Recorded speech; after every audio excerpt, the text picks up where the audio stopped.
तो hello everyone, आपका एक नए वीडियो में स्वागत करता हूं। तो थंबनेल में आपने देखा भाई सलार कनेक्शन, ये भी आप लोगों को बताऊंगा कि ऐसा यहाँ पे क्यों आ रहा है और फैंस जो है यहाँ पे अब क्या कयास लगा रहे हैं। देखो भाई, जूनियर एनटीआर, यहाँ पे जूनियर एनटीआर की इस साल में वॉर 2 आ रही है और वॉर 2 भाई साहब काफ़ी ज़्यादा मच अवेटेड मूवी है।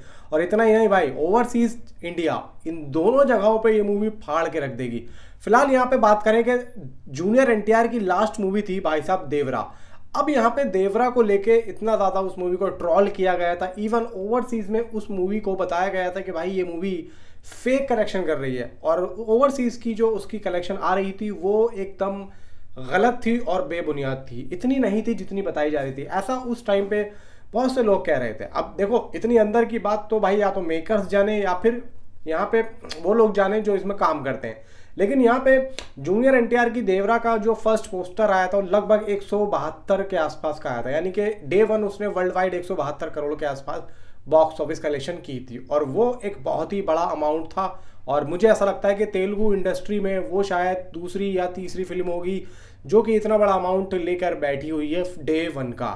अब यहाँ पे दूसरा क्या, अब जो आ रही है मूवी, अब यहाँ पे बात करते हैं भाई प्रशांत नील के साथ में जो जूनियर एनटीआर अपनी इस मूवी को लेकर आ रहे हैं, जिसका एक अनाउंसमेंट हुआ है टाइटल का, जिसका नाम है द ड्रैगन। अब द ड्रैगन को पहले हम एनटीआर नील के नाम से भी जानते थे, एनटीआर 31 के नाम से भी जानते थे। तो एनटीआर नील, एनटीआर 31 और द ड्रैगन ये सब एक ही मूवी है भाई, जिसको लेकर अब यहाँ पे प्रशांत नील बना रहे हैं। और यहाँ पे मूवी को जो प्रोड्यूस कर रहा है भाई साहब मैत्री मूवी मेकर्स, जो कि जाट और पुष्पा के बड़े बड़े प्रोडक्शन हाउस हैं। अब वो इस मूवी का भी भाई साहब प्रोडक्शन हाउस है। अब यहाँ पे क्या लगता है कि ये मूवी कितना कर पाएगी? देखो, अगर मैत्री मूवी ने यहाँ पे प्रशांत नील को हायर किया है तो यहाँ पे मुझे ऐसा लगता है कि किसी चीज़ में कोई कमी तो होगी नहीं, यानी कि प्रोडक्शन वैल्यू अच्छी होगी, स्क्रिप्ट अच्छी होगी, बीजीएम अच्छा होगा, कहानी अच्छी होगी, इवन यहाँ पे जो अदाकारी होगी, इवन यहाँ पे स्टार कास्ट वो भी अच्छी होगी। क्योंकि देखो, प्रशांत नील के डायरेक्शन में ये मूवी बन रही है और यहाँ पे किसी चीज़ की कोई कमी होगी नहीं और प्रशांत नील बिल्कुल भी किसी भी तरीके की कोई कसर छोड़ेंगे नहीं। इवन यहाँ पे कैमरा भी होते हैं ना, इनकी फिल्मों में अलग ही होते हैं भाई, अलग से भाई साहब यहाँ पे मंगाए जाते हैं, ठेके पे यहाँ पे मंगाए जाते हैं। प्रशांत नील, सलार की जब शूटिंग हो रही थी तो प्रशांत नील ने हम वाले फिल्म्स ने कहा था कि भाई मुझे अच्छे से अच्छा कैमरा चाहिए। तो यहाँ पे जो केजीएफ में जो कैमरा यूज़ हुआ था उससे कई ज़्यादा अच्छा और बड़ा और महंगा कैमरा सलार में यूज़ हुआ था। तो अब ये लोग ठीक उसी तरीके से इसको भी यहाँ पे भाई साहब शूट कर रहे हैं। बिल्कुल सलार के जैसी ही ये मूवी दोस्तों शूट होगी, जैसा कि हमने सलार में देखा है कि भाई एकदम ब्लैक ब्लैक है। तो जिस तरीके से यहाँ पे जूनियर एनटीआर का एक पोस्टर आया है जिसमें वो एकदम शैडो ब्लैक आ रही है, तो कहीं ना कहीं मुझे ऐसा लग रहा है। और हालांकि प्रशांत नील की जो एक तरीके की आज तक की अभी मतलब जो केजीएफ के बाद में जो उन्होंने एक अपनी अलग लेगेसी स्टार्ट की है, वो कहीं ना कहीं इस चीज़ में आ रही है और पब्लिक को पसंद भी आ रही है। एक तरीके का अलग सिनेमा जो है देखने को मिल रहा है, अलग सिनेमैटिक यूनिवर्स देखने को मिल रहा है, अलग सिनेमा कलर टोन देखने को मिल रही है प्रशांत नील की इस मूवीज़ में जितनी भी अब आ रही हैं। अब यहाँ पे बात करते हैं, क्या ये मूवी सलार से कनेक्ट होगी, क्या ये मूवी केजीएफ से कनेक्ट होगी? देखो, यहाँ पे जब इस मूवी की अनाउंसमेंट हुई थी तो बहुत से लोगों ने ये कहा था कि भाई ये मूवी सलार से कनेक्टेड है। लेकिन बात ये आती है कि भाई वो दोनों फिल्में तो यानी ये केजीएफ और सलार तो भाई होमबाले फिल्म्स के प्रोडक्शन हाउस में, और ये फिल्म भाई मैत्री मूवी के प्रोडक्शन हाउस में। तो यहाँ पे क्या ये पॉसिबल है? भाई देखो, मुझे नहीं लगता कि ये पॉसिबल होगा, क्योंकि यहाँ पे होमबाले अगर होती तो यहाँ पे मुझे ऐसा लगता है कि शायद ये पॉसिबल है, लेकिन मैत्री है भाई नहीं है पॉसिबल। मैत्री वाले और होमबाले वाले कभी भी इस तरीके से काम नहीं करेंगे, क्योंकि हर कोई चाहेगा कि भाई यहाँ पे अगर कुछ ऐसा बन रहा है तो सारा जो अमाउंट है वो हमारे पास आए। और यहाँ पे भाई होमबाले वाले इतने बेवकूफ़ तो है नहीं कि भाई अपने ऑलरेडी 2 फिल्में सेट कर दी हैं या फिर एक फिल्म सेट कर दी है, उसके बाद में अगर वो एक यूनिवर्स बनाने की सोचते हैं वो किसी और किसी प्रोडक्शन हाउस को थोड़ी ना लेके आएंगे, खुद ही तो करेंगे। अब क्यों, उन्हें पता है कि हमारा पहले का जितना भी कंटेंट है वो अच्छा है और आने वाले टाइम में अगर हम वो कंटेंट हमारे इस कंटेंट से जुड़ते हैं तो भाई क्यों कमाई नहीं होगी।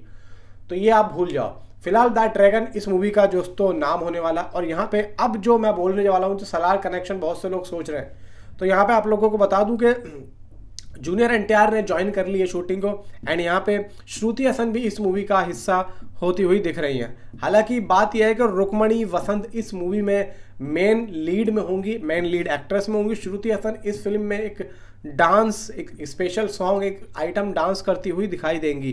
हालांकि निर्देशक अब तक अपनी फिल्म में आइटम सॉन्ग को ज़्यादा तवज्जो नहीं देते थे, यानी कि सलार, KGF 2, इसमें हमने नहीं देखा है कि भाई आइटम सॉन्ग हुआ है जिस तरीके से आजकल पुष्पा में या इसमें होते हैं। क्योंकि देखो मेथरी वाले अगर हैं तो मेथरी वाले तो आइटम सॉन्ग रखते ही रखते हैं। पुष्पा के फर्स्ट पार्ट में भी था, सेकंड पार्ट में भी था, अब यहाँ पे जाट में भी था। एंड भाई आई थिंक सो शायद गुड बैड अगली में शायद नहीं है, शायद है, मुझे नीचे कॉमेंट जरूर बता। तो यहाँ पे मेथरी वाले ज़्यादातर अपनी फिल्मों में आइटम सॉन्ग ज़रूर रखते हैं। तो इसमें आइटम सॉन्ग के जो करने वाली है वो श्रुति हसन करने वाली है। अब यहाँ पे श्रुति हसन का ये गाना जूनियर एनटीआर के किरदार को और भी ज़्यादा स्थापित करने के लिए एक अहम मोड़ साबित होगा। यानी कि दोस्तों ये जो श्रुति हसन का सॉन्ग होने वाला है, ये सॉन्ग ये जूनियर एनटीआर के कैरेक्टर को एलिवेट करेगा। यानी कि वो जो सॉन्ग होगा, ये सॉन्ग कैरेक्टर को बताएगा, कैरेक्टर को एलिवेट करेगा जूनियर एनटीआर के। यानी कि लोगों को यहाँ पे और भी ज़्यादा डराएगा ये सॉन्ग। जब इस गाने के बोल लोगों के पास जाएंगे, जब वो गाना ये सुनेंगे, तो जूनियर एनटीआर से लोग बाग और भी ज़्यादा डरने लग जाएंगे कि भाई ये क्या है। तो ये चीज़ दोस्तों हो रही है। बाकी जूनियर एनटीआर तो शूटिंग कर ही रहे हैं, वॉर 2 भाई 14 अगस्त को आ ही रही है। तो जितने भी यहाँ पे जूनियर एनटीआर के फैंस हैं भाई नीचे कमेंट में ज़रूर बताओ।